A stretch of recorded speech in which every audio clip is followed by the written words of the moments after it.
ఇప్పుడు మనం ప్రోమో గురించి మాట్లాడదాం. ప్రోమోలో బర్నీ గారు అన్నారు కదా, అబ్బాయిల కన్నా అమ్మాయిలే స్ట్రాంగ్గా ఉన్నారా. నా చాయిస్ కూడా అదే. బర్నీ గారు సెలెక్ట్ చేసినట్టు అమ్మాయిలే కరెక్ట్. ఏదైనా గొడవ అయినా లొల్లైనా ఎలా బిహేవ్ చేస్తారని తెలుసుకో. శ్రీజ ప్రియ కన్నా ఈ ఇద్దరు అమ్మాయిలు మంచి కాంపిటీషన్ ఇస్తారట. అలా అనుకునే వచ్చారు ఇద్దరు. చూశారు కదా, రచ్చ రచ్చ చేస్తున్నారు.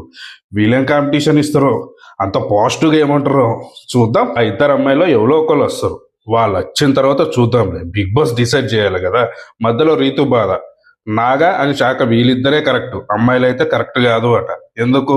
నీకు ప్రాబ్లం అవుతుందనా? ఎందుకంటే నీ ఇద్దరు జాంజిగిరీలు ఏడ నిన్ను దూరం పెట్టేస్తారని నీకు భయం, అమ్మాయిలు వస్తే.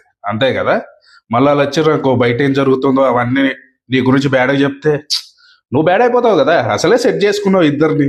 ఓ పక్కనేమో శ్రీజ ప్రియ ఫుల్ టెన్షన్ పడిపోతారు బయట ఏం జరిగిపోతుందో అన్నట్టు. ఇంకో పక్కనేమో ఓటింగ్ నడుస్తుంది. కానీ బిగ్ బాస్ ఇచ్చిండు పెద్ద టెస్ట్. మీరు ఓటింగ్ చేసిన వాళ్ళని కాదు, నాకు నచ్చిన వాళ్ళని పంపిస్తా అని. వా, బిగ్ బాస్ ఆట ఆడించేస్తున్నావు కదా అందరినీ. మీకు ఈ వీడియో నచ్చితే లైక్ చేయండి, షేర్ చేయండి, కామెంట్ పెట్టండి, సబ్స్క్రైబ్ చెయ్యొచ్చు కదా.